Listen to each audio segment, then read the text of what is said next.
안녕하세요, 일렉트로캠입니다. 오늘도 테슬라 이야기를 해볼까 합니다. 시작하기 앞서 따뜻한 햇빛초님, 일렉로드님, HKT로님 너무 감사드리고 대나무 헬리콥터님, 하얀밤님 감사합니다. 100만 대는 충분히 넘을 것으로 보여지고요. 내년도 더 기대가 되죠. 근데 이제 다만 경기 침체라든지 그리고 저도 이 가격 올리면서 저도 항상 이번 가격은 좀 반신반의한데 이래도 잘 팔릴까. 근데 다른 친구들도 가격을 많이 올렸기 때문에 완벽한 이런 경제가 전반적으로 침체로 가서 아예 그냥 수요가 다 파괴되는 상황이 아니라면은 현재 테슬라가 최대한의 이윤을 낼 정도로 늘 저런 논쟁은 항상 있었지 않습니까? 그냥 이렇게 이 가격이면 딴 차 산다. 근데 여전히 계속 잘 팔리고 있다라는 점. 그리고 뭐 예약 물량이 이제 다 소진되면 미리 예약한 사람들은 좀 더 싸다 그랬는데 이미 그 논쟁은 그때도 있었습니다. 지금 받으시는 분들도 가격이 오른 미국 같은 경우는요. 아직 인도가 안 되신 한국 같은 경우는 늦었을 수도 있는데 미국은 어느 정도 오르거나 그리고 옵션 가격도 오른 상태에서 이미 올랐을 때부터도 말이 많았는데 아직은 잘 팔리고 있더라. 그 힘이 역시 테슬라의 그런 소프트웨어적인 측면. 오늘 업데이트할 내용이 머세디스 벤츠의 MBC입니다. 매직 바디 컨트롤. 이게 뭐냐면요. 앞에 카메라가 전방에 이 로드의 서페이스를 인식해가지고 서스펜션을 조절하는 겁니다. 그래서 환상적인 승차감을 준다라는 거죠. 테슬라가 이번 업데이트에 특히 모델 S, 제가 타고 있는 모델 S는 어댑티브 그 에어 서스펜션이 들어가 있는데 지금 앞에 카메라로 인식을 해서 이미 서스펜션의 데이터도 축적하면서 AI로 최적의 승차감을 주려고 하고 있고, 조만간 파톨도 구멍입니다. 도로에 난 구멍. 서부는 좀 덜한 것 같은데, 그래서 동부는 정말 많았거든요. 근데 이것도 이제는 인식해서 차가 피해간다라는 거죠. 아니 이게 엄청난 승차감을 제공한다고 그리 엄청난 칭찬들을 그렇게 하시면서 테슬라는 그거 이상을 하고 obstruct이나 뭔가 문제가 있거나 구멍이 뚫렸으면 피해간다라는 거죠. 더 나아가서 seatbelt enhancement라는 게 뭐냐면 이 카메라가 이게 완전히 이제 자율주행이 영상을 그냥 인식하니까 부닥칠 것 같으면은 지금 안전벨트 같은 경우들은 센서에 의해서 확 잡아당겨지거나 이럴 때 이제 확 타이트하게지는데 카메라를 보고 아예 미리 대처를 하는 겁니다.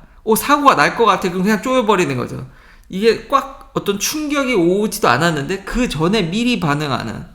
진짜 이 맛에 테슬라를 타죠. 그러니까 비교가 안 된다라는 겁니다. 이런 거랑은. 이제 겨우 이런 거 MBC 같은 경우 엄청 그렇게 칭찬하면서 요거 기능 하나는 거를 테슬라는 너무 자유자재로 그냥 막 그거 이상을 해버린다라는 거죠. 이게 바로 소프트웨어의 무서움입니다. 그래서 제가 모델 S를 굉장히 만족스럽게 타고 있는데 그렇다고 해서 지금 완벽하다는 건 아닙니다. 이제 장기 보유에 들어가다 보니까 이제 차의 마감 상태들이 보여지고 있는데 계속해서 뭐가 이렇게 조금씩 떨어져 나가더라고요. 도저히 마감은 용서가 이 가격에 그래서 완벽하진 않다. 그렇지만 그 외에 성능이면 성능, 모든 가속 성능, 뭐 핸들링, 승차감, 그리고 이런 기능성들도 계속 업데이트 해주는, 이게 너무 뛰어나다라는 거죠. 그리고 EAP나 FSD를 안 구매하셔도 그린라이트 신호등을 읽어서 파란불로 바뀌면은 이렇게 알람을 주는 그 기능은 전반적으로 다 업데이트를 하려는가 봅니다. FSD는 원래 있었거든요. 그거를 기본 이제 옵션을 넣지 않아도 알림 정도만 가다서다는 옵션을 넣으셔야 되죠. 그리고 이제 파솔도 피해간다.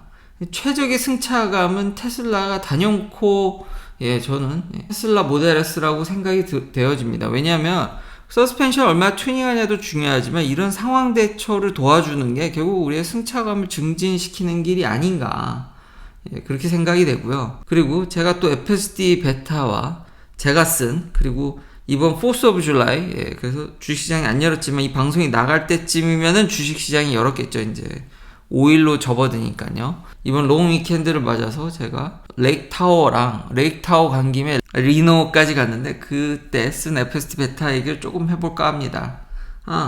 그 얘기를 하기 전에 지금 사람들이, 그러니까 6월 달에 제가 어제 얘기했듯이 엄청난 생산량을 테슬라가 생산을 했기 때문에 올해 많이 100만 대는 하얀 마음님 말대로 100만 대 넘기긴 하겠지만, 그리고 6월 한 달간 엄청난 밀어내기를 해서 여유롭게 100만 대 중반까지도 가는 거 아니냐 그러는데, 그거는 솔직히 어떻게 될지 잘 모릅니다. 지금 보면은 공장들을 업그레이드 하느라고 이거 늘 테슬라가 이렇거든요. 그러니까 막판 밀어내기를 하고 성과보가 끝나면 항상 이제 사람들도 늘어지죠.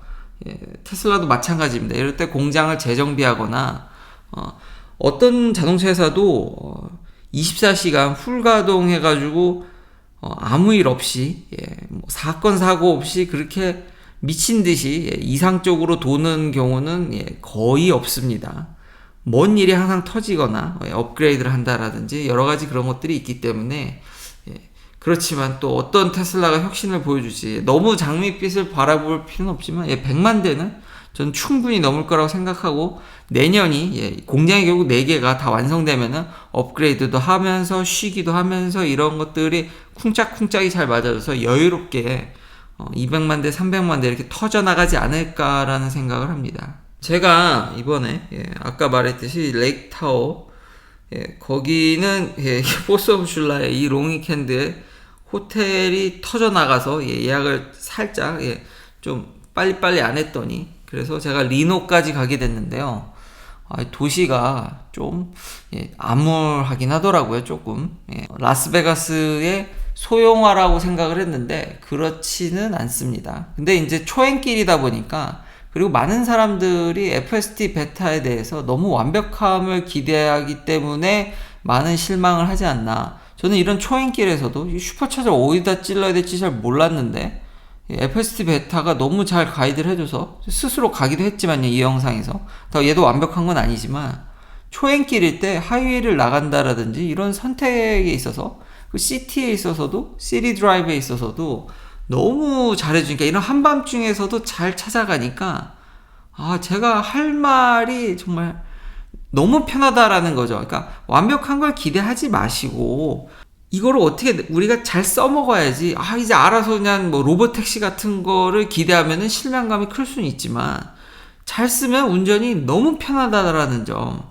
그럼 경쟁사는 어떤가? 제가 경쟁사를 안 보는 게 아니죠. 물론 시승도 하려면 하지만 그렇다고 항시 시승하는 건 아니니까, 이렇게 다른 좋은 분들이 리뷰한 걸 보면은 나쁘진 않은데, 그나마 비빌 수 있는 게 GM의 슈퍼크루즈, 특히 이런, 전에도 한 번 얘기를 했었는데 캐딜락 에스컬레이터, 진짜 이 대체 불가, 진짜 대안이 없는 초대형 SUV의 슈퍼크루즈는 정말 환상적인 궁합인데요. 여러 유명 유튜버들의 리뷰를 보면은 불만이 많습니다. HD 맵을 쓰기 때문에 맵이 제공되지 않은 데서는 의미가 없습니다. 특히 캐나다 계신 분들이 이렇게 리뷰하는 거 보니까 됐다 안 됐다, 됐다 안 됐다, 됐다 안 됐다. 미국에서도 여전히 됐다 안 됐다, 됐다 안 됐다. 많이 쓸만하다고 광고성 리뷰죠.